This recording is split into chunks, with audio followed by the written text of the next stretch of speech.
સર્વે મહાનુભાવો આપણા કલેક્ટર સાહેબ પ્રભા જોશી સાહેબ, આપણા મોહનભાઈ દાફડા, વિલાસબેન વિપુલભાઈ બોરડ,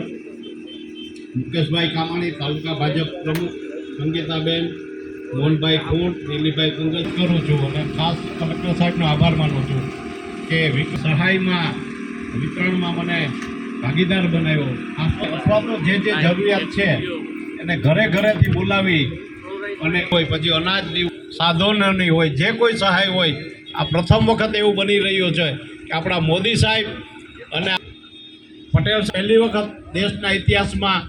ઘરે ઘરે જઈને, પહેલાં બનતું હશે પણ અત્યારે જે લાર્જ સ્કેલ છે, મોટે ભાગે જે નાયબ મામલતદાર છે, બીજા કર્મચારીઓ છે, એનો ખૂબ ખૂબ ખૂબ આભાર માનું છું અને એને વંદન કરું છું. કેમ કે એની ફરજ તો છે પણ ઉપરથી જે આદેશ આવે એના બરાબર સચોટ રીતે પ્રમાણિકતાથી ઘરે ઘરે જઈ નામ ગોતે, એને મળી આવે, એની વસ્તુ એને પહોંચાડે.